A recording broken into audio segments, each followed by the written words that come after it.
최저임금을 올리니까 참혹한 일이 터졌다. 이게 사실일까요? 진짜 이거 사실입니다. 저도 이런 분석을 하면서 깜짝 놀랐습니다. 일단 이것부터 먼저 보시죠. 5년 새에 36시간 미만 근로자 증가율입니다. 5년 사이에 81.9%예요. 36시간 미만 근로자가 거의 2배가 됐다는 이야기잖아요. 81.9%면. 이거 장난 아닙니다, 여러분. 실제입니다. 장난 아닙니다. 2017년부터 2022년까지 실제로 보니까 이게 여러분 36시간 미만 근로자가 441만 3천 명에서 802만 8천 명까지 늘었습니다. 어우, 장난 아니죠. 진짜 난리 난 거예요. 그런데 최저임금은 얼마나 올랐느냐? 실제로 말입니다. 최저임금은 그 5년 동안에 41.6%가 올랐습니다. 41.6%. 다시 말해서 2017년에 6,470원인 최저임금이 2022년에는요 9,160원까지 올랐으니까 41.6%가 올랐습니다. 굉장히 많이 올랐죠. 그런데 36시간 미만 근로자는 81.9%가 늘었다. 이것은 여러분 아주 간단하게 설명될 수 있는 부분이에요. 저도 2017년, 18년, 19년까지는 제가 국밥집을 했었잖아요. 그때 제가 어떤 행동을 취했느냐. 직원 줄였거든요. 직원을 줄이고 풀타임 직원을 파트타임으로 바꿔버렸습니다. 다 그겁니다.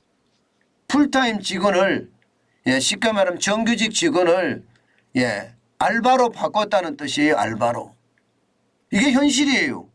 최저임금을 올리니까 자영업자는 감당이 안 되거든요. 감당이 안 되니까 그만두겠던 겁니다.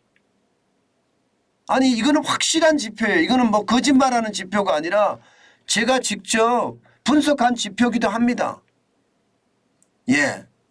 최저임금이 41.6%가 오르고 반면에 주 36시간 근로자도 81.9%가 올랐다는 것. 이것은요 실제로 말입니다. 최저임금이 현장의 어떤 고용과 밀접한 관계가 있다는 뜻입니다. 굉장히 밀접한 관계가 있다는 뜻이에요. 그러면 상황이 점점 악화됐다는 뜻도 되잖아요. 문제는 여러분 36시간 미만 근로자만 이런 게 아니에요. 초단기 근로자라고 하는 15시간 미만 근로자도 여러분 와우 이게 64.3%가 늘었습니다. 2017년에 96만 명이었던 15세 미만 주 15시간 미만 근로자가요 2022년에는 157만 7천 명까지 올라갔어요. 다시 말해서 임금은 41.6%가 떨어졌는데 주 15시간 근로자도 64.3%가 늘어났다는 뜻입니다. 그럼 결국 말입니다. 주 15시간 미만 근로자가 확 늘었고요. 반면에 36시간 근로자도 확 늘었다는 뜻이에요. 문제는 올해 괜찮을 건가? 2023년 아직 지나가지 않아서 정확하게 예측하기는 어렵지만 말입니다. 분명한 것은요. 36시간 근로자들은 더 커지고 있고요. 36시간 미만 근로자는 더 많아지고 있고요. 마찬가지로 주 15시간 미만 근로자도 늘어나고 있습니다. 최저임금이 확실하게 영향을 미쳤다는 뜻입니다. 그도 그럴 것이 최저임금은 너무 많이 올렸잖아요. 최저임금 41.6%가 올렸으니까요. 그런데도 말입니다 여러분 지금 노동계는요 또 올려달래요. 또 올려달래. 무려 말입니다 24.7%를 올려줘서 9,620원을 12,000원으로 바꿔달라고 하는데 물론 요구안이죠. 요구안이기 때문에 이게 협상에 의해서 달라질 수는 있겠지만 말입니다. 어떤 식의 협상을 되더라도요. 작년처럼 5%만 넘어가도 자영업자는 죽을 맛이 될 거예요. 또 한 번의 참혹한 일이 벌어진다는 뜻입니다. 실제 자영업자들은요. 이렇게 이야기합니다. 예, 동결시켜라. 47.2%입니다. 인하해라. 11.2%가 나왔어요. 역대 최고 수치가 나왔습니다. 인하에 대한 거. 인하에 대한 이야기가 나온다는 건 여러분, 예, 이제는 최저임금도 인하할 필요가 있다는 뜻이에요. 지금 이거를 보면요. 68.4%거든요. 동결이나 인하가.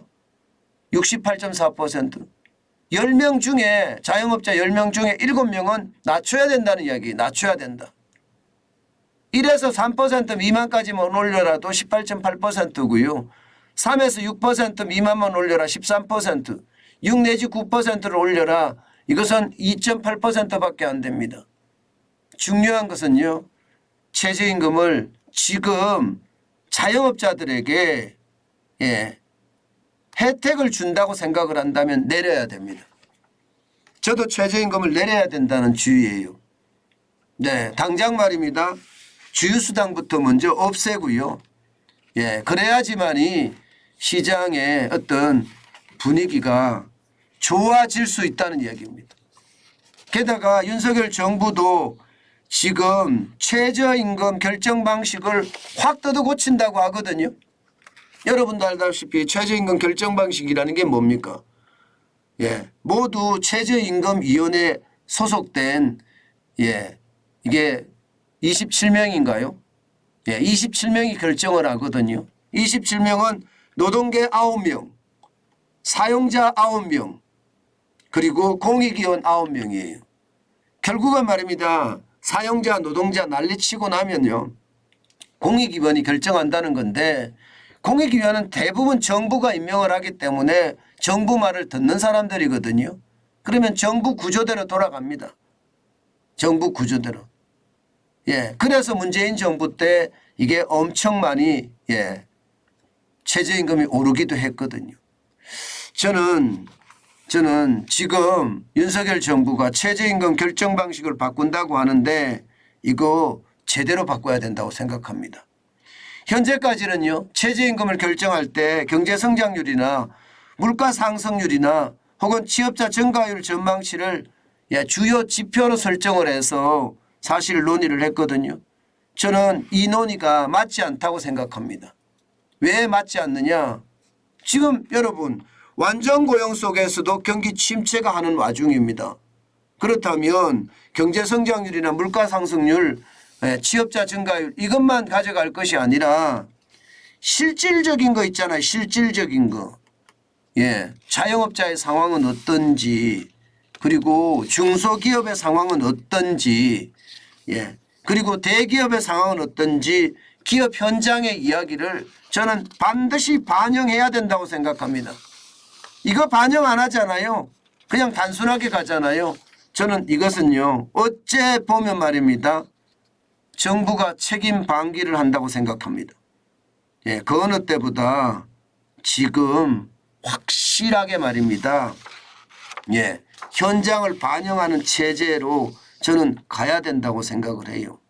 그래야지만이 예, 지금 참혹한 상황이 왔다는 거 있잖아요.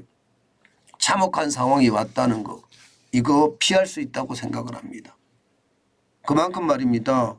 주 15시간 미만 근로자가 늘어나고 주 36시간 미만 근로자가 폭증하고 이것은 최저임금을 급격하게 올리니까 시장에서 살고자 나타난 반응이거든요. 그런데 웃긴 것은요. 다 같이 죽어요. 자영업자들도 장사가 안 되고 벌어도 버는 게 없으니까 이게 내보낼 수밖에 없거나 아니면 파트타임으로 쓸 수밖에 없거든요. 그렇게 되니까 본인의 건강에 문제가 생기는 거예요. 본인의 건강의 문제. 이것은 어째 보면 말입니다. 자충수라고도 이야기할 수가 있습니다. 그런데 어쩔 수가 없거든요. 예, 내 건강이 힘들어지고 어려워진다 할지라도 당장 벌어서 돈이 안 되니 내보낼 수밖에 없는 게 현실이다.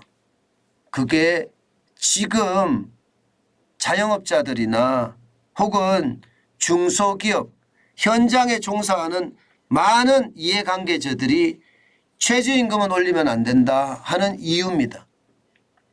일자리가 없어지는데요. 점점 더 없어질 겁니다 아마. 예, 이미 우리나라는요. AI가 대체하는 것도 많고요. 예, 로봇이 실제로 등장하는 것도 많습니다. 그런 것을 감안을 해보면 빠른 정부의 의사결정 저는 필요하다고 생각을 합니다. 최저임금을 올려서 대기업이나 공무원들, 공기업은 좋겠죠. 거기에 노조들도 굉장히 좋겠죠. 그러나 다른 쪽은요. 그냥 쉽게 말하면 다 잘린다는 이야기예요. 그래서 저는 최저임금 내년 최저임금은 동결을 하되 뭐 주휴수당을 없애야 되거든요. 그러면 사실상 인하예요. 저는 인하를 해야 된다고 생각합니다. 그래야만 현장의 취업률이 좀 늘어날 겁니다. 그러면서 현장의 취업률이 늘어나고 시장이 돌아가기 시작하면요. 저는 시장에 긍정적인 효과가 많이 생길 거라고 생각을 해요. 그것이 경제를 활성화시키는 그런 비결이 아닐까. 그래서 윤석열 정부가 개혁을 빨리 해야 된다는 것도 이 이야기입니다. 지지부진하고 너무 늦잖아요. 5년 동안 이게 제대로 해낼까 그런 생각까지 들 정도로 늦습니다. 그 어느 때보다 속전속결의 개혁을 단행해야 합니다. 그래야지 시장은요 거기에 반응을 하고요. 자영업자들이나 현장 경제에 종사하는 많은 이해 당사자들이 좀 안심을 하지 않을까 저는 그런 생각도 해봅니다.